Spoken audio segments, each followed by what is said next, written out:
요한계시록 10장 1에서 11절 말씀입니다. 10장. 내가 또 보니 힘센 다른 천사가 구름을 입고 하늘에서 내려오는데 그 머리 위에 무지개가 있고 그 얼굴은 해 같고 그 발은 불기둥 같으며 그 손에는 펴놓인 작은 두루마리를 들고 그 오른발은 바다를 밟고 왼발은 땅을 밟고 사자가 부르짖는 것 같이 큰 소리로 외치니 그가 외칠 때에 일곱 우레가 그 소리를 내어 말하더라. 일곱 우레가 말을 할 때에 내가 기록하려고 하다가 곧 들으니 하늘에서 소리가 나서 말하기를 일곱 우레가 말한 것을 인봉하고 기록하지 말라 하더라. 내가 본 바 바다와 땅을 밟고 서 있는 천사가 하늘을 향하여 오른손을 들고 세세토록 살아계신 이 곧 하늘과 그 가운데에 있는 물건이며 땅과 그 가운데에 있는 물건이며 바다와 그 가운데에 있는 물건을 창조하신 이를 가리켜 맹세하여 이르되 지체하지 아니하리니 일곱째 천사가 소리내는 날 그의 나팔을 불려고 할 때에 하나님이 그의 종 선지자들에게 전하신 복음과 같이 하나님의 그 비밀이 이루어지리라 하더라. 사랑하는 형제 여러분, 10월 10일 화요일 저녁 목상에 오신 것을 환영합니다. 여섯째 인의 재앙이 끝나고 일곱째 인의 재앙이 시작되기 전에 삽경이 주어졌던 것이 있죠. 예. 그처럼 여섯째 나팔 재앙이 끝나고 일곱째 나팔 재앙이 시작되기 전 삽경이 다시 펼쳐지고 있습니다. 한 강한 천사가 작은 책, 곧 종말과 천국의 도래에 대한 예언의 책인데요. 그 책을 들고 놀라운 위용으로 등장하여서 역사의 엄청난 종말이 일단 시작되면 급박히 진행될 것이라는 사실과 그 종말은 우연한 사건이 아니라 이미 신구약 선지자들을 통하여서 말씀하신 그 복음의 내용대로 하나님이 작정하시고 주도하시는 필연적 사건임을 선포하고 있습니다. 1절 내가 또 보니 힘센 다른 천사가 구름을 입고 하늘에서 내려오는데 그 머리 위에 무지개가 있고, 이 힘센 다른 천사가 누구인가에 대해서 논란이 있는데요. 저는 그리스도 예수님이라고 생각합니다. 왜냐하면 먼저 구름을 입은 점, 구름을 입고 하늘에서 내려오는데 구름은 출애굽 때에 구름으로 인도하신 그리스도를 생각나게 하죠. 여호와께서 떨기나무 불꽃 가운데서 모세를 부르실 때에 그 불꽃 가운데 계시던 분이시죠. 불같은 연단 가운데 있는 자기 백성 이스라엘과 동행하시는 그리스도의 모습을 보여주신 것입니다. 여호와의 사자라고 나오지만 사실 구약의 그리스도이시죠. 그분이 출애굽을 할 때는 구름으로 나타나사 인도하신 것이죠. 자기 백성과 임마누엘 하시는 동행하시는 바로 구약의 그리스도를 나타내시는 것이 바로 구름입니다. 그 다음엔 구름을 입고 하늘에서 내려오는데 그 머리 위에 무지개가 있고, 무지개 역시 그리스도입니다. 무지개 언약을 하나님께서 주신 것은, 노아에게 주신 것은 보혈의 향기를 받으시고 주신 것이죠. 노아의 그 정결한 제물의 향기를 받으시고 주셨다라고 나오죠. 그게 그 제물의 향기만을 말하는 게 아니라 보혈의 향기입니다. 보혈의 향기로 받으시고 무지개 언약을 주신 것은 또한 무지개를 보고 기억하겠다라고 하셨잖아요. 자기 언약을 하나님께서. 그리고 그 영원한 언약을 주셨어요. 그러는 그 바로 무지개는 하나님께서 기억하시는 보혈의 향기를 내뿜으시는 그리스도를 뜻합니다. 하나님께서 보혈의 향기를 받으시고 주신 언약은 최후의 심판 때까지는 전면적인 멸망은 주지 않으시겠다, 이런 약속이었죠. 그 증거로 무지개를 주시면서 하나님께서 기억하시기 위해 보혈의 향기를 기억하사 오래 참으시기 위해 주신 것이 무지개입니다. 무지개는 우리 주 그리스도의 아름다운 언약을 나타내고요. 또한 최후 심판 때까지는 전면적인 진멸은 하지 않으신다는 그 붙잡아 주시는 그리스도, 최후 심판 때까지는 전면적인 심판을 실행하지 않도록 그리스도께서 붙잡아 주신다는 그 점을 생각나게 합니다.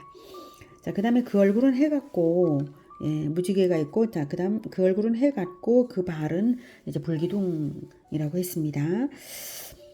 해 같다. 변화산에서 해같이 밝아지신 증거가 있죠. 마태복음 17장 2절에는 그들 앞에서 변형돼서 그 얼굴이 해같이 빛나며 이렇게 나타내고 있습니다. 성경의 다른 부분에서도 예수님의 얼굴이 해 같다, 그리스도의 얼굴이 해 같다, 여호와의 사자 이렇게 해 같다는 표현들이 있어요. 네. 그리고 발이 불기둥 같다는 것은 바른 실천력과 또한 밟아 심판하시는 것을 의미하죠. 그러므로 십자가의 실천력과 십자가로 인해 심판권을 받으사 마귀의 머리를 밟아 영원한 불못으로 떨어뜨리시는 심판권의 집행자이심을 나타내고 있습니다. 그리스도이신 거죠. 자, 그 다음 2절에 그 손에는 펴놓인 작은 두루마리를 들고 심판의 근거가 되는 말씀의 권세를 가지신 분은 예수 그리스도이십니다. 펴놓였다는 것은 이미 그 내용이 계시되었다라는 뜻이고요. 작은 책이라는 것은 요한이 받아먹을 만큼 작은 책이고요. 이 잠시 후에 이제 받아먹죠. 또한 계시 전체를 말하는 것이 아니라 11장 이하의 내용을 담은 책을 의미합니다. 7절 이하에서 나타나듯이 요한이 천사에게 받아 취한 책에는 7나팔 재앙과 그 이후의 모든 일에 대한 계시가 기록이 되어 있습니다. 그 다음 그 오른발은 바다를 밟고 왼발은 땅을 밟고 온 세계를 밟은 거죠. 밟는다는 것은 옛뱀 마귀의 머리를 밟아 상하게 하신다는 예언대로 온 세계에 대한 심판권을 집행하시는 분이심을 나타냅니다. 그 다음 3절 사자가 부르짖는 것 같이 큰 소리로 외치니 이 부분 역시 유다 지파를 사자에 비유한 것이 구약에 나오는데요. 유다 지파의 사자 다윗의 뿌리이신 예수 그리스도를 사자가 부르짖는 것 같이 외친다라고 표현한 것입니다. 자, 그러므로 이 힘센 천사는 심판주 예수 그리스도이시라고 저는 생각합니다. 그래서 7 우레가 큰 소리로 외치니 그가 외칠 때에 7 우레가 그 소리를 내어 말하더라. 네. 그리스도의 음성이 뇌성과도 같았다라는 것으로도 이해할 수 있겠지만 아마도 분명한 메시지가 있었던 것입니다. 그래서 요한이 바로 다음에 요한이 7 우레가 말할 때에 4절에 7 우레가 말할 때에 내가 기록하려고 하다가 말한 분명한 메시지가 있었어요. 딱 기록하려고 했는데 이제 멈췄죠. 그리고는 멈춘 것이 무엇 때문입니까? 하늘에서 소리가 나서 말하기를 7 우레가 말하는 것을 인봉하고 기록하지 말라 하더라. 기록하지 말라고 하는 것은 하나님께 속한 비밀이라는 뜻입니다. 요한은 분명히 들었는데 사람들에게는 비밀입니다. 그러니 어떤 사람에게는 열려 있지만 대부분의 사람들에게는 닫혀 있는 메시지입니다. 그러면 그 비밀이 궁금하죠. 그것이 무엇에 관한 것인지를 6, 7절에 넌지시 알리십니다. 5절부터 보면 내가 본 바 바다와 땅을 밟고 서 있는 천사가 하늘을 향하여 오른손을 들고 세세토록 살아계시니 곧 하늘과 그 가운데 있는 물건이며 땅과 그 가운데 있는 물건이며 바다와 그 가운데 있는 물건을 창조하신 이를 가리켜 맹세하여 이르되 그러니까 그리스도께서 하나님을 두고 맹세를 하신 거예요. 하나님을 두고 맹세하실 수 있는 분은 오직 예수 그리스도밖에 없죠. 이 부분에서도 확실하게 이제 이 힘센 천사는 바로 이제 예수 그리스도라는 걸 알 수가 있습니다. 맹세하여 이르되 지체하지 아니하리니. 이 지체하지 아니하리니가 힌트예요. 아주 중요한. 7째 천사가 소리 내는 날 그의 나팔을 불려고 할 때에 하나님이 그의 종 선지자들에게 전하신 복음과 같이 하나님의 그 비밀이 이루어지리라 하더라. 즉 기록하지 말라 하신 것은 하나님의 그 비밀인데요. 그것은 바로 7째 천사가 소리내는 날 그의 나팔을 불려고 할 때에 이루실 일에 관한 것입니다. 그리고 지체하지 아니하시고 속히 이루실 일인데 정확히 그 날과 시를 알 수 없게 하신 것임을 짐작할 수 있죠. 하나님께서 비밀로 하신 결정적인 것은 바로 그겁니다. 최후의 예수님께서 재림하실 바로 그 날과 시는 모릅니다. 모르게 하셨습니다. 자, 그러나 모르게 하셨기 때문에 알려주지 않지만 그러나 결코 지체하지 않으신다라고 힌트를 주시고 계신 거잖아요. 그리스도께서 하나님을 두고 맹세하고 있는 것입니다. 결코 지체하지 않으신다. 그러니까 이제 그때를 기다리라는 뜻이죠. 지체하지 않으신다는 것은 구원받은 자들은 재림하실 예수님을 간절히 기다리죠. 그러나 구원받지 않은 자들, 믿지 않는 자들, 회개하지 않는 자들은 두렵죠. 자, 그리고 이루실 그 모든 것은 이미 구약시대부터 그의 종 선지자들에게 전하신 복음에 다 나타나 있는 것입니다. 복음은 신약에만 있는 것이 아니라 이미 구약 때부터 주신 언약 그 자체가 복음입니다. 그리고 선지자들이 가르쳤어요. 구약 때부터 이미 다 알려주셨죠. 그러니 이루실 내용은 숨겨져 있는 것이 아니죠. 이미 선지자들이 다 말했으니까요. 다만 날과 시를 숨기셨으므로 지체하지 아니하실 것이다 라고 힌트를 주시고 계신 것입니다. 기록하지 말라고 한 것은 바로 그 성취의 날에 관한 것이다 라고 할 수가 있습니다. 네, 8절. 하늘에서 나서 내게 들리던 음성이 또 내게 말하여 이르되 내가 가서 바다와 땅을 밟고 서 있는 천사의 손에 펴놓인 두루마리를 가지라. 하기로 내가 천사에게 나아가 작은 두루마리를 달라. 한즉 천사가 이르되 갖다 먹어버리라. 내 배에는 쓰나 내 입에는 꿀같이 달리라. 하거늘 내가 천사의 손에서 작은 두루마리를 갖다 먹어버리니 내 입에는 꿀같이 다나 먹은 후에 내 배에서는 쓰게 되더라.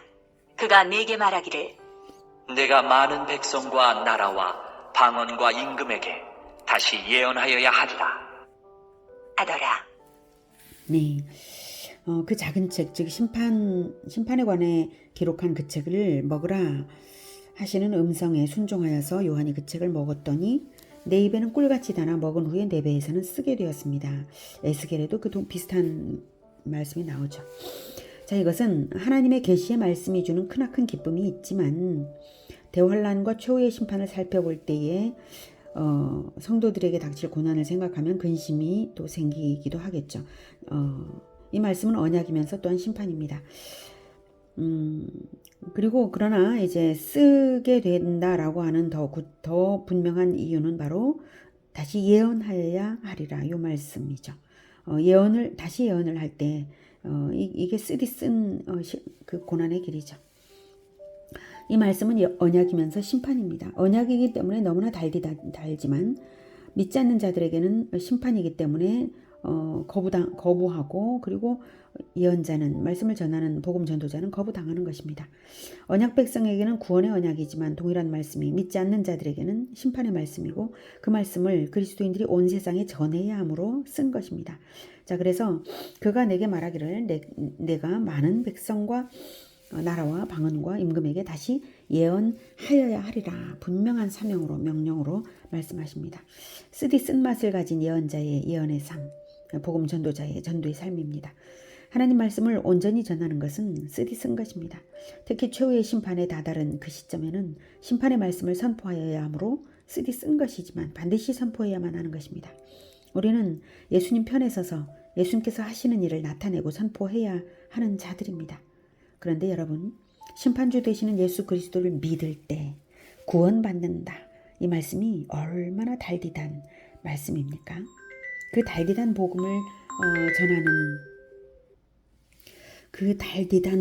전하는 일이 아무리 쓰다 해도 우리가 해야 하는 일이고요. 사실 정말 달콤한 일이거든요.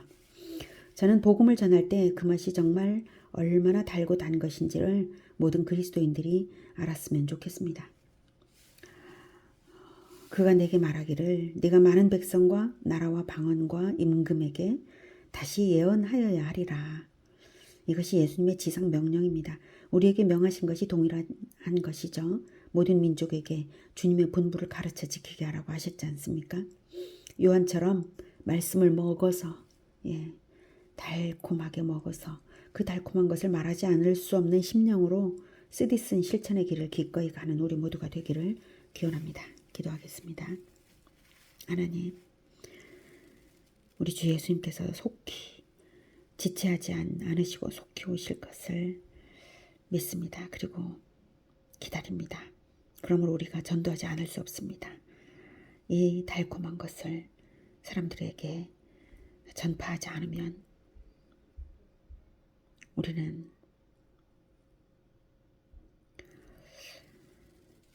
언약에 합당한 복음에 합당한 자들이 아닙니다. 이 달콤한 복음을 열심히 전하겠습니다. 실천의 길이 쓰다 해도